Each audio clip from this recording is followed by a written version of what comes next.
ದೇವರು ಏನು ದೇಹ ಕೊಟ್ಟಾನಲ್ಲ, ಇದು ಕೆಡಿಸಬಾರ್ದಷ್ಟೆ. ಏನು ಇದ್ರಾಗ ಹಾಕ್ತೀವಿ ಅನ್ನೋದು ಬಹಳ ಮುಖ್ಯ.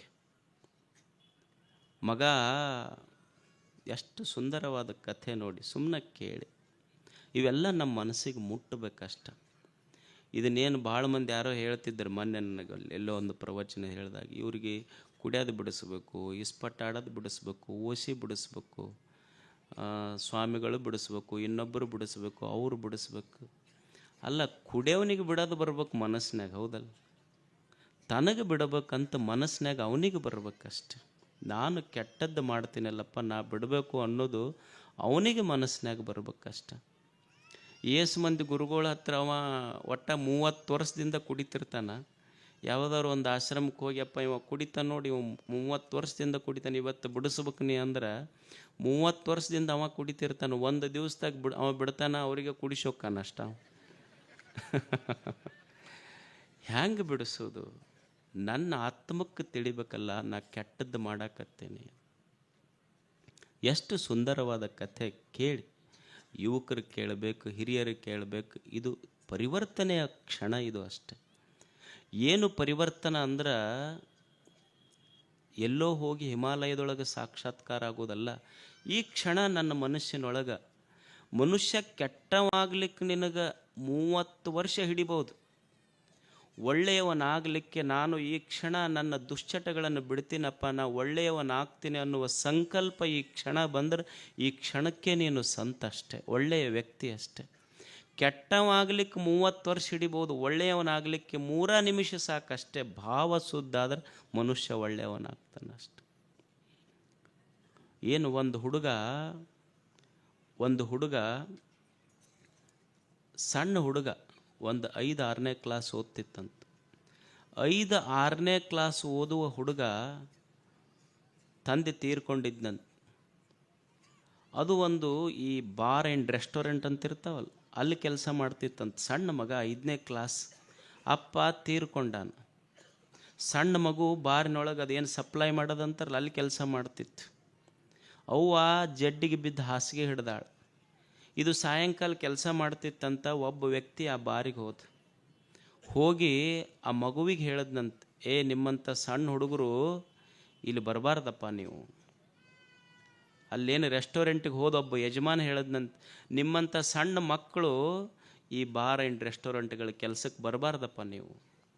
ಆವಾಗ ಸಣ್ಣ ಮಗು ಹೇಳಿದ್ನಂತ, ನಿಮ್ಮಂಥ ತಂದೆ ಈ ಬಾರಿಗೆ ಬರದ ಇದ್ದಿದ್ರೆ ನಮ್ಮಂಥ ಮಕ್ಕಳು ಬರುವ ಅವಶ್ಯಕತೆನೇ ಬರ್ತಿರಲಿಲ್ಲ ಇಲ್ಲಿ. ನಿಮ್ಮಂಥ ತಂದೆ ಇಲ್ಲಿಗೆ ಬರೋದು ಬಿಟ್ಟಿದ್ರೆ ನಮ್ಮಂಥ ಮಕ್ಕಳು ಯಾಕೆ ಇಲ್ಲಿ ಬರ್ತಿದ್ರು ಹೇಳಿ. ಅದಕ್ಕೆ ಮನುಷ್ಯನಿಗೆ ಗೊತ್ತಿರಬೇಕು, ದೇವರು ಕೊಟ್ಟ ಈ ದೇಹದೊಳಗೆ ಏನು ತುಂಬಬೇಕು, ಏನು ತುಂಬಬಾರದು ಅನ್ನೋದು ಗೊತ್ತಿರಬೇಕಷ್ಟೆ. ಏನು ತುಂಬಿದ್ರೆ ಈ ದೇಹ ಕೆಡ್ತೈತಿ, ಏನು ತುಂಬಿದ್ರೆ ಈ ಮನಸ್ಸು ಕೆಡ್ತೈತಿ, ಏನು ತುಂಬಿದ್ರೆ ನಮ್ಮ ಬುದ್ಧಿ ಭಾವಗಳು ಕೆಡ್ತಾವ ಅನ್ನೋದು ನಮಗೆ ಗೊತ್ತಿರಬೇಕಷ್ಟೆ. ಅದಕ್ಕೆ ದೇವರು ಕೊಟ್ಟ ಈ ದೇಹ ಕೆಡಿಸಬಾರ್ದು, ಮನಸ್ಸು ಕೆಡಿಸಬಾರ್ದು, ಬುದ್ಧಿ ಕೆಡಿಸಬಾರ್ದು, ಭಾವನೆಗಳು ಕೆಡಿಸಬಾರ್ದು, ಇಂದ್ರಿಯಗಳು ಕೆಡಿಸಲಾರ್ದಂಗೆ ಬದುಕುವುದೇ ನಿಜವಾದ ಧರ್ಮ ಅಷ್ಟೇ. ಅದೇ ಶ್ರೇಷ್ಠ ಧರ್ಮ. ಯಾಕಂದ್ರೆ ಈ ಮನುಷ್ಯನ ಬದುಕಿಗೆ ಬೆಲೆ ಯಾವುದರಿಂದ ಬರ್ತೈತಿ ಅಂದ್ರೆ, ನೀವು ಈ ಮನಸ್ಸು, ಈ ಬುದ್ಧಿ ಭಾವನೆಗಳೇನು ಕೊಟ್ಟಾನಲ್ಲ ಒಳಗೆ, ಇದರೊಳಗೆ ಏನು ತುಂಬುತ್ತೀರಿ ಅಂದರೂ ಅದರ ಮೇಲೆ ಈ ಜೀವನಕ್ಕೆ ಬೆಲೆ ಬರ್ತೈತಿ, ಈ ದೇಹಕ್ಕೆ ಬೆಲೆ ಬರ್ತೈತಿ. ದೇಹ, body in it self, it doesn't have any value. ದೇಹ ತನ್ನಷ್ಟಕ್ಕೆ ತಾನ ಅದಕ್ಕೇನು ಬೆಲೆ ಇಲ್ಲ. ಈ ದೇಹದೊಳಗೆ, ಮನಸ್ಸಿನೊಳಗೆ ನೀವೇನು ತುಂಬುತ್ತೀರಿ ಅನ್ನೋದ್ರ ಮೇಲೆ ಈ ಜೀವನಕ್ಕೆ ಬೆಲೆ ಬರ್ತೈತಿ. ಈಗ ನೀವು ನೋಡ್ರಿ, ಒಂದು ಬಾಟ್ಲಿ ಐತಿ, ಪ್ಲಾಸ್ಟಿಕ್ ಬಾಟ್ಲಿ ಇರ್ತೈತಿ. ಈ ಪ್ಲಾಸ್ಟಿಕ್ ಬಾಟ್ಲಿ ನೀವೆಲ್ಲರ ನೋಡ್ರಿ, ನೀರು ಕುಡ್ದು ಒಗೆದಿರ್ತಾರಲ್ಲ, ಅದನ್ನು ಈ ಸಣ್ಣ ಮಕ್ಕಳು ಮೋಡ್ಕಕ್ಕೆ ಹಾಕೋರೆಲ್ಲ ಬಾಟ್ಲಿ ತೊಗೊಂಡು ಹೋಗ್ತಿರ್ತಾರೆ. ಪ್ಲಾಸ್ಟಿಕ್ ಚೀಲದಾಗ ತುಂಬಿಕೊಂಡು ಮೋಡ್ಕಕ್ಕೆ ಒಯ್ದೊಯ್ದು ಹಾಕ್ತಿರ್ತಾರೆ ಅವ್ರು. ನೀವು ಅವು ಬಾಟ್ಲಿ ತುಂಬೋರಿಗೆ ಕೇಳ್ರಿ, ಅದ್ರಾಗ ಏನೂ ಕಿಮ್ಮತ್ತಿಲ್ಲ, ಸುಮ್ಮನೆ ಚೀಲದಾಗ ತುಂಬ್ಕೊತಿರ್ತಾರೆ, ಒಯ್ದೊಯ್ದು ಒಗಿತಿರ್ತಾರೆ ಅವನ್ನಷ್ಟು. ಈಗ ಅದ ಖಾಲಿ ಬಾಟ್ಲಿ ಐತಲ್ಲ, ಖಾಲಿ ಬಾಟ್ಲಿಗೆ ಏನೂ ಕಿಮ್ಮತ್ತಿಲ್ಲ, ಯಾರ ಮೋಡ್ಕಾದವ್ರು ತುಂಬ್ಕೊಂಡು ಹೋಗ್ತಾರೆ. ನೀವು ಅದೇ ಬಾಟ್ಲಿ ಒಳಗೆ, ಅದೇ ಖಾಲಿ ಬಾಟ್ಲಿ ಒಳಗೆ ಒಂದಿಷ್ಟು ನೀರು, ಚಲೋ ಬಿಸ್ಲೇರಿ ಅಂತ ಇರಲ್ಲ, ಅದನ್ನು ನೀರು ತುಂಬ್ರಿ, ಅದು ಖಾಲಿ ಬಾಟ್ಲಿ ಒಳಗೆ ಬಿಸಿಲೇನಿ ನೀರು ತುಂಬಿದ್ರೆ ಅದು 40 ರೂಪಾಯೋ 30 ರೂಪಾಯಿಗೋ ಬೆಲೆ ಬಾಳ್ತೈತಿ. ಖಾಲಿ ಇದ್ದ ಕಿಮ್ಮತ್ತಿಲ್ಲ, ಮೊಡ್ಕಾದವ್ರು ತೊಗೊಂಡು ಹೋಗ್ತಿದ್ರು. ಆದ್ರೆ ಅದ್ರಾಗ ಚಲೋ ತಾಜಾ ಪ್ಯೂರ್ ನೀರು ತುಂಬಿದ್ರಿ ಅಂದ್ರೆ ಅದು 30 ರೂಪಾಯಿಗೆ ಬೆಲೆ ಬಾಳ್ತೈತಿ. ಮತ್ತು ಅದ ಬಾಟ್ಲಿ ಒಳಗೆ ನೀವು ಚಲೋ ಜವಾರಿ ಆಕಳ ಹಾಲು ತುಂಬಿ ಬಾಟ್ಲಿ ಕೊಡ್ರಿ, ಅದು ಎಷ್ಟಕ್ಕೆ ಹೋಗ್ತೈತಿ? ಅವಾಗ ಅದು 80 ರೂಪಾಯಿ 100 ರೂಪಾಯಿಗೆ ತೊಗೊತಾರೆ. ಮತ್ತು ಅದೇ ಬಾಟ್ಲಿ ಒಳಗೆ ನೀವು ಚಲೋ ಆಕಳ ತುಪ್ಪ ತುಂಬಿ ಕೊಡ್ರಿ, ಅದೇ 1 ಲೀಟ್ರ್ ಅವಾಗ ಅದು 500 ರೂಪಾಯಿ 1000 ರೂಪಾಯಿಗೆ ಮಾರ್ತೈತಿ. ಅಂದ್ರೆ ಇರುವ ಖಾಲಿ ಬಾಟ್ಲಿಗೆ ಕಿಮ್ಮತ್ತಿಲ್ಲ, ಮೋಡ್ಕಕ್ಕೆ ಒಯ್ತಿದ್ರು. ಅದ್ರಾಗ ಚಲೋ ನೀರು ತುಂಬಿದ್ರೆ 30 ರೂಪಾಯಿ ಬೆಲೆ ಬಂತು. ಚಲೋ ಆಕಳ ಹಾಲು ತುಂಬಿದ್ರೆ 80 ರೂಪಾಯಿಗೆ ಬೆಲೆ ಬಂತು. ಅದ್ರೊಳಗೆ ಚಲೋ ಆಕಳ ತುಪ್ಪ ತುಂಬಿದ್ರೆ 500 ರೂಪಾಯಿ 1000 ರೂಪಾಯಿ ಬೆಲೆಗೆ ಬಂತು. ಅಂದ್ರೆ ಖಾಲಿ ಬಾಟ್ಲಿಗೇನು ಕಿಮ್ಮತ್ತಿಲ್ಲ, ಖಾಲಿ ಬಾಟ್ಲಿಯೊಳಗೆ ಏನು ತುಂಬುತ್ತೀರಿ ಅನ್ನೋದ್ರ ಮೇಲೆ ಆ ಬಾಟ್ಲಿಗೆ ಕಿಮ್ಮತ್ತೈತಿ. ಹಂಗೆ ಮನುಷ್ಯನ ದೇಹಕ್ಕೆ ಕಿಮ್ಮತ್ತಿಲ್ಲ, ಈ ದೇಹದೊಳಗೆ ಏನು ತುಂಬುತ್ತೀರಿ ಅನ್ನೋದ್ರ ಮೇಲೆ, ಈ ದೇಹಕ್ಕೆ ಏನು ತುಂಬುತ್ತೀವಿ ಅನ್ನೋದ್ರ ಮೇಲೆ ಈ ದೇಹಕ್ಕೆ ಕಿಮ್ಮತ್ತಿದೆಯೇ ಹೊರತು ಇದು ಚಲೋದು ತುಂಬಿದ್ವಿ ಕಿಮ್ಮತ್ತು ಬರ್ತೈತಿ, ಮತ್ತು ಏನೂ ತುಂಬಲಿಲ್ಲ ಅಂದ್ರೆ ಒಂದು ದಿವಸ ಮೋಡ್ಕಕ್ಕೆ ಒಗಿತಾರೆ. ಇದು ಕೊಯ್ದು ಅಷ್ಟೇ ಮೋಡ್ಕಕ್ಕೆ ಹೋಗ್ತೈತಿ. ಇದು ಒಂದು ದಿವಸ ಏನು ತುಂಬುತ್ತಿ ಈ ದೇಹಕ್ಕೆ ರೀಸೌಂಡ್ ಆಗ್ತೈತೆ. ಈ ದೇಹದ ಮೇಲೆ ಸಾಕ್ಬಿಡ್ರಿ. ಈ ದೇಹದೊಳಗೆ ನಾವು ಏನು ತುಂಬುತ್ತೀವಿ ಅನ್ನೋದರ ಮೇಲೆ ಈ ದೇಹದ ಬೆಲೆ ನಿಂತಿರ್ತೈತೆ ಅಷ್ಟೆ. ಅದಕ್ಕೆ ದೇವರು ಕೊಟ್ಟಂಥ ಈ ಬದುಕೈತೆಲ್ಲ, ಇದನ್ನು ಕೆಡಿಸಲಾರ್ದಂಗೆ ಬದುಕಬೇಕು ಮನುಷ್ಯ. ಇದನ್ನು ಚಲೋದಕ್ಕೆ ಬಳಸಬೇಕಷ್ಟೆ. ಇದಕ್ಕೆ ಚಲೋದಕ್ಕೆ ಬಳಸಿದ್ರೆ ದೇವರು ಏನು ಕಣ್ಣು ಕೊಟ್ಟಾನ, ಕಿವಿ ಕೊಟ್ಟಾನ, ಕೈ ಕೊಟ್ಟಾನ, ಕಾಲು ಕೊಟ್ಟಾನ, ಮನಸ್ಸು ಕೊಟ್ಟಾನ, ಬುದ್ಧಿ ಭಾವನೆಗಳನ್ನು ಕೊಟ್ಟಾನಲ್ಲ, ಇದನ್ನು ಚಲೋದಕ್ಕೆ ಬಳಸಿದೀವಿ ಅಂದ್ರೆ, ಲೋಕ ಕಲ್ಯಾಣದ ಕೆಲಸಕ್ಕೆ ಬಳಸಿದ್ರೆ ಇದಕ್ಕೆ ಯಜ್ಞ ಅಂತ ಕರೆದ್ರು. ಭಾಳ ಸುಂದರ ಶಬ್ದ ಬಳಸಿದ್ರು, ಯಜ್ಞ ಅಂತ ಕರೆದ್ರು ಇದಕ್ಕೆ. ಯುಜ್ಜ ಧಾತು, ಯುಜ್ಜ ಅಂದರೆ ಸದ್ಬಳಕೆ ಮಾಡಿಕೊಳ್ಳೋದು, ಒಳ್ಳೆಯದರಲ್ಲಿ ನನ್ನನ್ನು ನಾನು ತೊಡಗಿಸಿಕೊಳ್ಳುವುದಕ್ಕೆ ಯಜ್ಞ ಅಂತ ಕರೀತಾರೆ. ಈಗ ನೀವು ಮನೆಯೊಳಗೆ ಭಾಳ ಕಾಡ್ತಿತ್ತು ಅಂದ್ರೆ ಹೋಮ ಮಾಡಿಸೋದಿಲ್ಲ, ಏನಂತೀರಿ ನೀವು ಅದಕ್ಕೆ? ಹೋಮ ಹವನ ಮಾಡ್ಬೇಕಂತೀರಲ್ಲ, ಯಜ್ಞ ಮಾಡಿಸೋದು ಅಂತೀರಿ ನೀವು ಅದಕ್ಕೆ. ಎಷ್ಟು ಗೀತೆ ದಾರ್ಶನಿಕರು ಎಷ್ಟು ಚಂದ ಹೇಳಿದ್ರು ಅಂದ್ರೆ, ನೋಡಪ್ಪ ನಿಜವಾದ ಯಜ್ಞ ಯಾವುದು?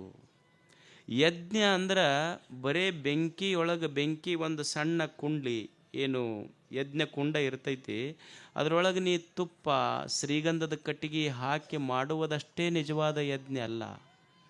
ಬಸವಣ್ಣವ್ರು ಎಷ್ಟೊಂದು ಒಳ್ಳೆ ಚಿಂತನೆ ಮಾಡಿದ್ರು ಅಂದ್ರೆ, ಅಕಸ್ಮಾತ್ ಅದೇ ನಿಜವಾದ ಯಜ್ಞ ಆಗಿತ್ತು ಅಂದ್ರೆ, ನೀನೇನು ಅದರೊಳಗೆ ತುಪ್ಪ ಹಾಕ್ತೀಯಲ್ಲಪ್ಪ, ಶ್ರೀಗಂಧದ ಕಟ್ಟಿಗೆ ಹಾಕ್ತೀಯಲ್ಲ, ಚಲೋ ಚಲೋ ಬಟ್ಟೆ ಹಾಕ್ತೀಯಲ್ಲ, ಇದ ನಿಜವಾದ ಯಜ್ಞ ಆಗಿದ್ರ, ಇದ ನಿಜವಾದ ದೇವರಾಗಿದ್ರ, ಅವರ ಚಿಂತನೆ ಎಷ್ಟು ಚಂದ ಐತಿ ಅಂದ್ರೆ, ಕಿಚ್ಚು ದೈವವೆಂದು ಪೂಜಿಸಿ ಹವಿಯ ನಿಕ್ಕುವನ ಮನೆಯಲ್ಲಿ ಕಿಚ್ಚೆದ್ದು ಸುಡುವಾಗ ಬಚ್ಚಲ ನೀರ ಹೊಯ್ದು ಬೀದಿಯ ಧೂಳ ಹಾಕಿ ಆರಿಸುವವರು ಬೊಬ್ಬಿಟ್ಟು ಕರೆವರೆಲ್ಲ. ಎಷ್ಟು ಚಂದ ಅಂತಾರಂದ್ರೆ, ನಿಜವಾದ ಯಜ್ಞ ಯಾವುದಪ್ಪ? ಎಷ್ಟು ಶರಣರ ಚಿಂತನೆ ಎಷ್ಟು ಚಂದ ಐತಿ. ನೀ ಏನು ಒಂದು ಸಣ್ಣ ಯಜ್ಞ ಕುಂಡ ಮಾಡಿ ಅದರೊಳಗೆ ತುಪ್ಪ ಹಾಕಕತ್ತಿ, ಅದರೊಳಗೆ ಶ್ರೀಗಂಧದ ಕಟ್ಟಿಗೆಯನ್ನು ಹಾಕಿ, ಅದರೊಳಗೆ ರೇಷ್ಮೆ ಬಟ್ಟೆಗಳನ್ನು ಹಾಕಿ ಯಜ್ಞ ಮಾಡಕತ್ತೀಯಲ್ಲ, ಇದು ದೇವರಂತ ನೀ ಪೂಜೆ ಮಾಡಕತ್ತೀಯಲ್ಲಪ್ಪ. ಅಕಸ್ಮಾತ್ ಇದರೊಳಗಿಂದ ಒಂದು ಕಿಡಿ ಹಾರಿ ಮನಿಗೆ ಹತ್ತಪ್ಪ ಬೆಂಕಿ, ಮತ್ತು ಮನಿಗೆ ಬೆಂಕಿ ಹತ್ತಂದ್ರೆ ಆರ್ಸಕ್ಕೆ ಹೋಗ್ತಿರಿಲ್ಲ, ಬಚ್ಚಲು ನೀರು ಒಯ್ದು ತುಪ್ಪ ಹಾಕೋರು ಬಡ ಬಡ ಬಚ್ಚಲು ನೀರು ಹಾಕ್ತೀರಿ, ಬೀದಿ ಧೂಳು ಹಾಕ್ತೀರಿ. ಅದಕ್ಕೆ ಯಾಕೆ ಒಯ್ದು ಆರ್ಸಕ್ಕೆ ಶುರು ಮಾಡಿದ್ರಪ್ಪ? ಕೈ ಮುಗಿಬೇಕಿದು, ಸಣ್ಣ ದೇವರು ಅದು ದೊಡ್ಡ ದೇವ್ರು ಅಂತ ಕೈ ಮುಗಿಬೇಕು, ಆರ್ಸಕ್ಕೆ ಯಾಕೆ ಹೋಗ್ತೀನಿ ನೀನು? ಅದಕ್ಕೆ ಬಸವಣ್ಣನ ಚಿಂತನೆ ಎಷ್ಟು ಸುಂದರ ಅಂದ್ರೆ, ನೋಡೋ ಮನುಷ್ಯನೇ, ಯಜ್ಞ ಅಂದ್ರೆ ಸುಮ್ಮನೆ ಹಿಂಗೊಂದಿಷ್ಟು ತುಪ್ಪ ಹಾಕಿ ಏನು ಪೂಜಾ ಮಾಡಕತ್ತೀಯಲ್ಲ, ಅದು ನಿಜವಾದ ಯಜ್ಞ ಅಲ್ಲ. ಯಜ್ಞ ಕುಂಡಕ್ಕೆ ತುಪ್ಪ ಹಾಕುವುದು ನಿಜವಾದ ಯಜ್ಞ ಅಲ್ಲ. ಹಸಿದ ಮಕ್ಕಳಿಗೊಂದು ತುತ್ತು ಉಣಿಸಿದೆ ಅಂದ್ರೆ ಅದು ದೇವನಿಗೆ ಮುಟ್ಟುವ ಮಹಾಯಜ್ಞ ಅಂತ. ಇದು ನಿಜವಾದ ಯಜ್ಞ. ಅದು ಅಲ್ಲಂತಲ್ಲ, ಅದಕ್ಕಿಂತ ಶ್ರೇಷ್ಠ ಯಜ್ಞ ಇದು.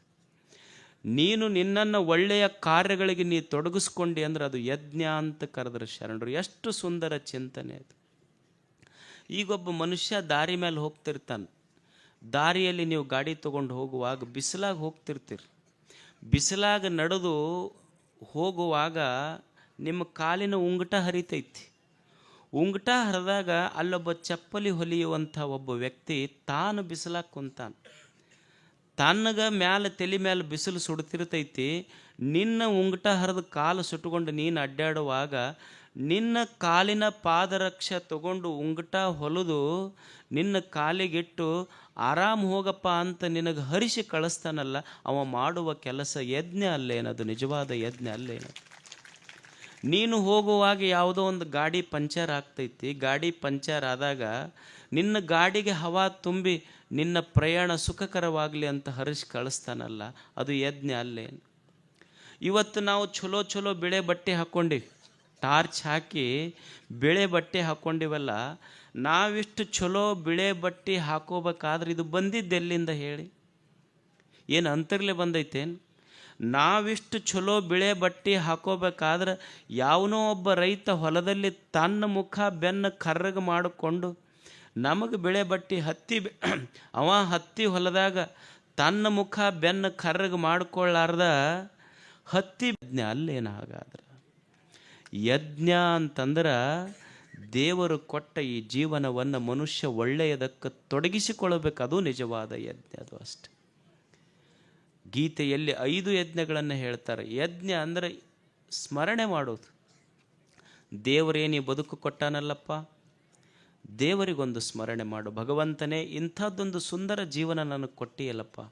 ಕಣ್ಣು ಕೊಟ್ಟು, ಕೈ ಕೊಟ್ಟು, ಕಾಲು ಕೊಟ್ಟು ಒಂದು 100 ವರ್ಷಗಳ ಸುಂದರವಾದ ಜೀವನ ಕೊಟ್ಟಿಯಲ್ಲ.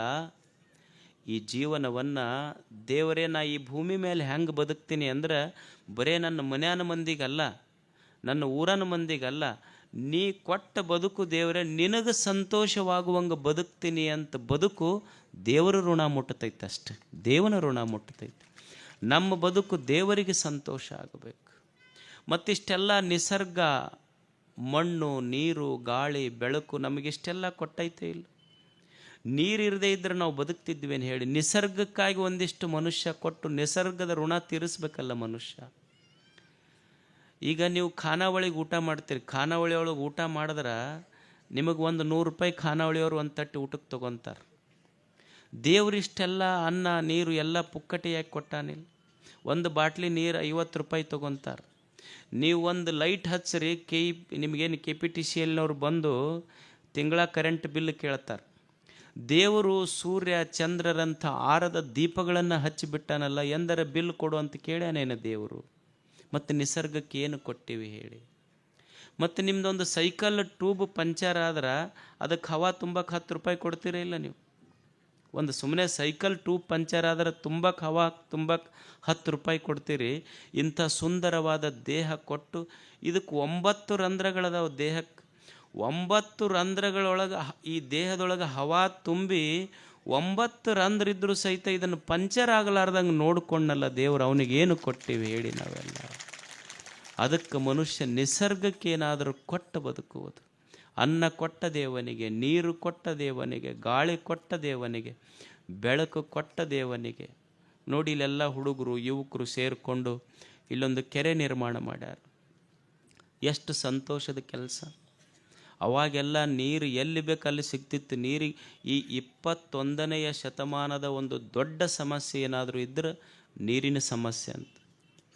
ಮನುಷ್ಯಾಗ ನೀರು ಎಷ್ಟು, ಅದರ ಶಬ್ದನೇ ಎಷ್ಟು ಚಂದ ಐತಿ, ನೀರು. ಇದರ ಅರ್ಥ ತಿಳ್ಕೊಡ್ರಿ ನೀವು. ನೀರು, ನೀ ಇರ್ಬೇಕಾದ್ರೆ ನೀರು ಬೇಕು, ಇರದೇ ಇದ್ರೆ ನೀ ಬದುಕೋದಿಲ್ಲ. ಅದಕ್ಕೆ ನೀರು ಅಂತ ಕರೆದ್ರೆ ಅದಕ್ಕೆ ಅವ್ರು. ನೀ ಇರ್ಬೇಕಾದ್ರೆ ನೀರು ಬೇಕು. ನೀರಿಲ್ಲದೆ ಬದುಕಕ್ಕೆ ಆಗ್ತೈತೇನು ಮನುಷ್ಯ? ನೀ ಎಷ್ಟ ಶ್ರೀಮಂತಿರುವಪ್ಪ, ನೀ ಹೋಗಾಗ ಏನು ಗಳಿಸಿದ 1 kg ಬಂಗಾರ ಇಟ್ಟಿರ್ಬೋದು ಮನ್ಯಾಗ. ಏನಪ್ಪ 1 kg ಬಂಗಾರ ಇಟ್ಟಾನ, 1 ತೊಲಿ ಬಾಯಾಗಿಡ್ರಿ ಅಂತಾರನು ಹೋಗಾಕ? ಇದ್ದೊಂದು ಗುಂಡುಗಡಿಗೆ ಕಸ್ಕೊಂತಾರೆ, ಹೌದಲ್ಲ? ಏನು ಅನ್ನೋದಿಲ್ಲ. ನೀವು ಹೋಗಾಗ 1 ತೊಲಿ ಬಂಗಾರ ಇಡ್ರಿ ಅನ್ನೋದಿಲ್ಲ ಬಾಯಾಗ. ಏನಿಡ್ರಿ ಅಂತಾರೆ, ಒಂದು ಗುಟಕ್ಕೆ ನೀರು ಕೊಡ್ರಿ ಅಂತಾರೆ. ನಾವು ಹೋಗುವಾಗ ನೀರು ಬಿತ್ತೆ ಹೊರತು ಬಂಗಾರ ಬೀಳಲಿಲ್ಲ ನನ್ನ ಬಾಯಾಗ. ನೀರು ಬೇಕು ಮನುಷ್ಯಾಗ. ಅಂಥ ಒಂದು ನೀರಿನ ರಕ್ಷಣೆಯ ಸಲುವಾಗಿ ಇಲ್ಲೊಂದು ಕೆರೆ ಕಟ್ಟುವ ಕೆಲಸ ಇಲ್ಲೆಲ್ಲ ಯುವಕರು ಮಾಡಿದ್ದಾರೆ. ಹಿರಿಯರದಕ್ಕೆಲ್ಲ ಎಷ್ಟು ಸ್ಫೂರ್ತಿ ಕೊಟ್ಟಿದ್ದಾರೆ. ಹೀಗೆ ಒಳ್ಳೆಯ ಕೆಲಸಗಳನ್ನು ಮಾಡ್ತಾ ಮಾಡ್ತಾ ಹೋಗ್ಬೇಕಾದ ಜಾತ್ರೆ ಅಷ್ಟೆ. ಜೀವನ ಅನ್ನೋದು ಒಂದು ಜಾತ್ರೆ ಮಾಡ್ಕೊಂಡು ಹೋಗಿಬಿಡ್ಬೇಕಷ್ಟೆ. ಇರೋದು ಎಷ್ಟು ದಿವಸ ಇರ್ತೀವಿ ನಾವು? ಒಂದು 100 ವರ್ಷದ ಬದುಕ ಇರುವಷ್ಟು ದಿವಸ ಚಂದ ಬದುಕಿ ಹೋಗ್ಬೇಕಷ್ಟೆ. ನಾವು ಯಾತ್ರಿಕರು, ನಾವು ದಿವ್ಯ ಕ್ಷೇತ್ರವೇ ಲೋಕ. ಇದು ಜಗತ್ತೇನಿದೆ, ಈ ಜಗತ್ತು ದೇವನ ಜಾತ್ರೆ ಅಂತಾರೆ ಇದಕ್ಕೆ ದೊಡ್ಡವರು. ಯಾತ್ರಿಕರು ನಾವು, ದಿವ್ಯ ಕ್ಷೇತ್ರವೇ ಲೋಕ. ಈ ಕ್ಷೇತ್ರ ಇದೊಂದು ದೇವನ ಜಾತ್ರೆ ನಡೆದೈತಿ. ಇಲ್ಲಿ ನಾವು ಯಾತ್ರಿಕರಾಗಿ ಬಂದೀವಿ ಅಷ್ಟೆ. ಯಾತ್ರಿಕರಾಗಿ ಬಂದೀವಿ. ಈ ಜಗತ್ತಿಗೆ ನಾವು ಹೆಂಗೆ ಬಂದೀವಿ ಅಂದರೆ ಪಿಕ್ನಿಕ್ಕಿಗೆ ಬಂದೀವಿ ಅಂತಾರೆ. I have had my invitation to this world's festival. ಇದು ದೇವನ ದಿವ್ಯ ಜಾತ್ರೆ. ಇದು ಈ ಜಾತ್ರೆಗೆ ನಾವು ಎದಕ್ಕೆ ಬಂದೀವಿ ಅಂದರೆ ಪಿಕ್ನಿಕ್ಕಿಗೆ ಬಂದೀವಿ ಅಂತಷ್ಟೆ. ದೇವರು ನಮಗೊಂದು ಪಿಕ್ನಿಕ್ಕಿಗೆ ಕೊಟ್ಟು ಕಳಿಸ್ಯಾನಿಲ್ಲ. ಈಗ ತಾಯಿ ಕಳಿಸೋದಿಲ್ಲ, ಪಿಕ್ನಿಕ್ಕಿಗೆ ಹೆಂಗೆ ಕಳಿಸ್ತಾಳೆ ಮಕ್ಕಳಿಗೆ ತಾಯಿ ಹೆಂಗೆ ಪಿಕ್ನಿಕ್ಕಿಗೆ ಹೋಗ್ಯಾರ ಇಲ್ಲಿ ಕಳಿಸಿರಿಲ್ಲ ನೀವು? ತಾಯಿ ಅಂದರೆ ಎಲ್ಲ ಮಕ್ಕಳಿಗೆ ಹೆಂಗೆ ಕಳಿಸಿರ್ತೀರಿ?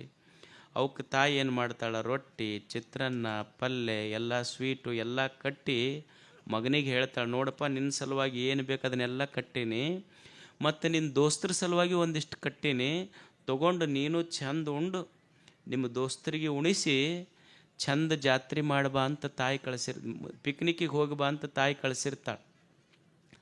ಇವ ಅವು ಕಟ್ಟಿದ ಬುತ್ತಿ ತೊಗೊಂಡು ಹೋತು ಪಿಕ್ನಿಕ್ಕಿಗೆ ಎಲ್ಲ ದೋಸ್ತರಿಗೆ ಕೂಡ ಹೋಗಿವ ಏನು ಮಾಡ್ದೆ? ಅವು ಕಟ್ಟಿದ ಬುತ್ತಿ ಉಣ್ಲಿಲ್ಲ.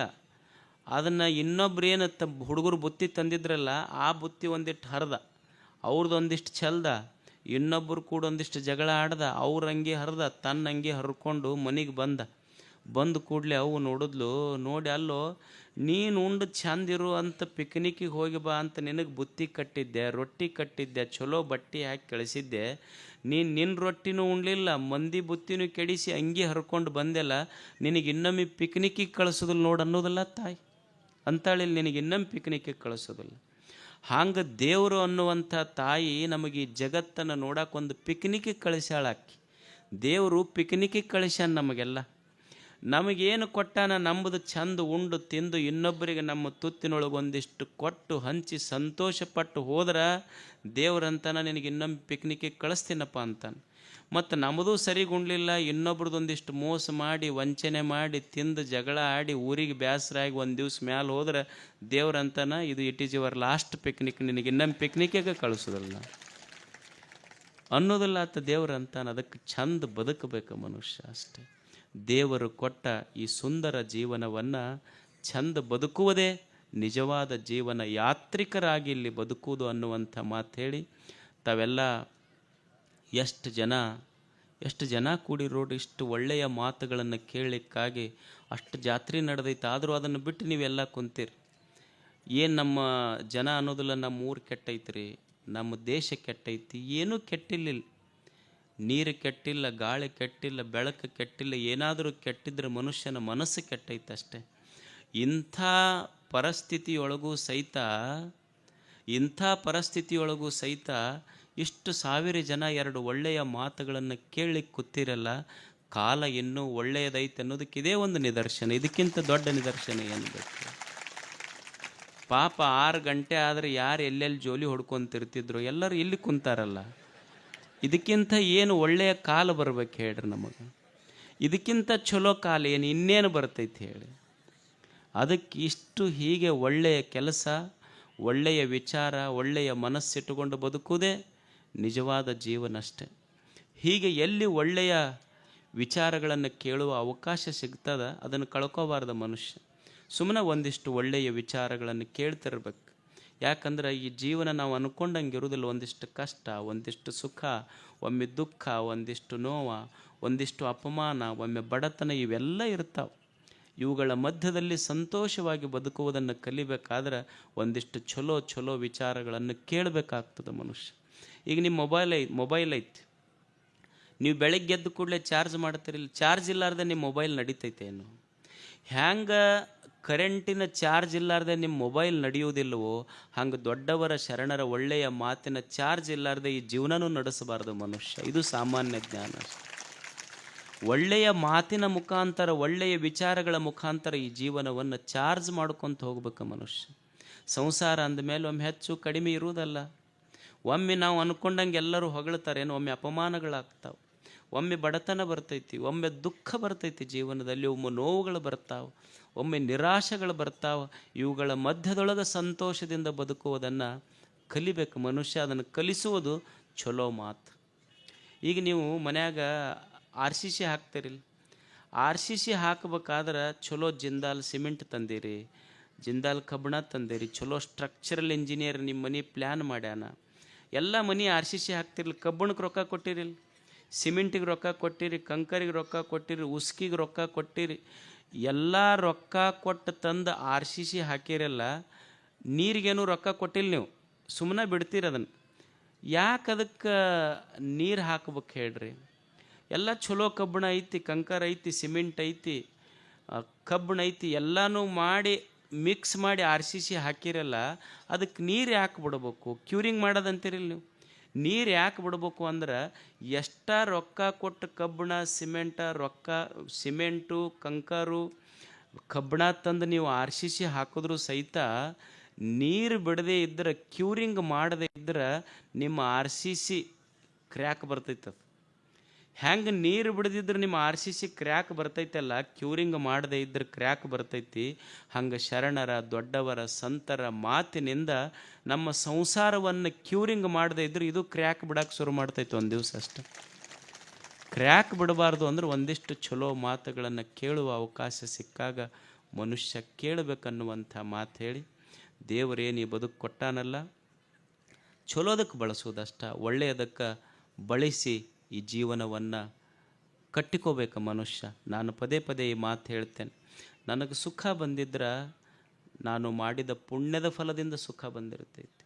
ನನಗೆ ದುಃಖ ಬಂದಿದ್ರೆ ನಾನು ಮಾಡಿದ ಪಾಪದ ಕೆಲಸದಿಂದ ನನಗೆ ದುಃಖ ಬಂದಿರ್ತೈತಿ. ಸುಖ ದುಃಖಗಳು ನಾನು ಮಾಡಿದ ಪುಣ್ಯ ಮತ್ತು ಪಾಪದ ಫಲಗಳಷ್ಟೇ. ನಾನು ಪುಣ್ಯ, ನೀವು ಬೇವಿನ ಬೀಜ ಬಿತ್ತಿ ಮಾವಿನ ಫಲ ಪಡಿಲಿಕ್ಕೆ ಸಾಧ್ಯ ಇಲ್ಲ. ಬೇವಿನ ಬೀಜ ಬಿತ್ತಿದ್ರೆ ಬೇವಿನ ಫಲನ ಬರ್ತೈತಿ, ಮಾವಿನ ಬೀಜ ಬಿತ್ತಿದ್ರೆ ಮಾವಿನ ಫಲನ ಬರ್ತೈತಿ. ಪುಣ್ಯದ ಕೆಲಸ ಮಾಡಿದ್ರೆ ಸುಖ ಬರ್ತೈತಿ, ಪಾಪದ ಕೆಲಸ ಮಾಡಿದ್ರೆ ದುಃಖ ಬರ್ತೈತಿ ಅಷ್ಟೇ. ಇದು ಜೀವನದ ತಾರ್ಕಿಕ ಸತ್ಯ. ಇದು ಅದಕ್ಕೆ ಒಳ್ಳೆಯದನ್ನು ಮಾಡೋದು ಮನುಷ್ಯ.